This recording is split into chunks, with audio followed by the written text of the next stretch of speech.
शरारती छोटे बंदर ने एक गौरैया को खिलौना समझकर पकड़ लिया। बेचारी गौरैया भागना चाहती थी, लेकिन बंदर ने उसे फिर से पकड़ लिया। फिर वह उसे मुंह के पास ले गया, मानो उसे खा ही जाएगा। तभी एक लड़के ने जोर से डांटा, जिससे घबराकर बंदर ने गौरैया को छोड़ दिया। लगा कि अब गौरैया की जान बच गई, लेकिन लड़के के बार बार बुलाने पर भी वह कोई प्रतिक्रिया नहीं दे रही थी। उसके शरीर में बस हल्की सी सांसें बची थी। लड़के ने तुरंत पास से पानी मंगाया और उसे पिलाया। दरअसल वह प्यासी होकर बेहोश हो गई थी। थोड़ी देर बाद वह होश में आ गई, लेकिन उड़ नहीं सकी। लग रहा था कि उसे कहीं चोट लगी है। लड़का उसे अपने घर ले गया ताकि उसकी देखभाल कर सके, लेकिन किसी को अंदाजा नहीं था कि इस वजह से उसे बड़ी मुसीबत का सामना करना पड़ेगा। कुछ ही समय में गौरैयों का पूरा झुंड वहां आ पहुंचा। जांच में पता चला कि गौरैया के पैर में हल्की चोट थी, इसलिए लड़का उसे पशु चिकित्सक के पास ले गया और पट्टी करवाई। इसके बाद वह रोज अपनी गर्लफ्रेंड की ईयर पिक से उसे चावल का दलिया खिलाता। उसने उसके लिए कई कीड़े भी पकड़ कर लाए ताकि वह ताकतवर बन सके। गौरैया ने स्वाद लेकर खाना खाया, लेकिन जब उसे झींगुर जैसा बड़ा कीड़ा दिया गया तो वह उसे खा नहीं पाई। लड़के को लगा कि वह अकेली बोर हो रही है, इसलिए उसने अपने घर की बिल्ली से उसकी दोस्ती करवाई।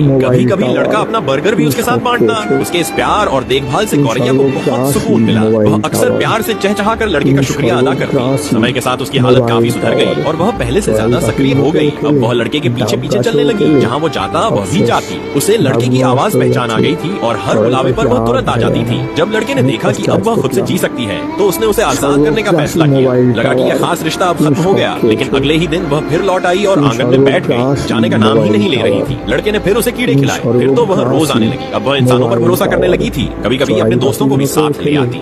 इसके बाद तो और भी अजीब बात हुई। वह अपने पूरे परिवार को लड़के के पास ले आई। वे सभी गौरैया बिना डरे लड़के के आसपास मंडराने लगी। कुछ तो उसकी टांग पर भी बैठ गई, मानो पूछ रही हो खाना कब मिलेगा। जब लड़के ने कोई प्रतिक्रिया नहीं दी तो वे सब मिलकर चहचहाने लगी, मानो अपनी मीठी आवाज से उसे मनाने की कोशिश कर रही हो। लड़के को यह सब बहुत प्यारा लगा, तो उसने जमीन पर दाने बिखेर दिए। लेकिन जमीन पर खाना साफ नहीं रहता, इसलिए उसने खुद के हाथों से कुछ फीडर बनाए और उन्हें आंगन में टांग दिया। गौरैयों ने वहाँ खूब दावत उड़ाई। लड़के ने उनके लिए पानी भी रख दिया ताकि वे खाना खाने के बाद प्यास बुझा सके। उसके इस नेक काम से कई अन्य जानवर भी आने लगे, यहाँ तक कि एक लोमड़ी भी चुपचाप आकर खाना ले जाने लगी। सबसे भावुक पल तब आया जब एक कौवे ने उसके बदले रोज अपनी एक पंख लड़के को उपहार में देना शुरू किया। जैसे जैसे जानवरों की संख्या बढ़ी, लड़के ने और भी फीडर लगा दिए। अब उसका आंगन एक छोटे से जानवरों के पार्क में बदल चुका था। भले ही सब जानवर अलग अलग प्रजातियों के थे, पर सब मिलजुल कर खाते थे। कभी झगड़ा नहीं होता था। लोमड़ी के आने जाने के लिए लड़के ने दीवार में एक छोटा सा रास्ता भी बना दिया। अब वह जानवरों को खेलते, खाते और खुश होते हुए देखकर बहुत खुश रहता था। हर सुबह और शाम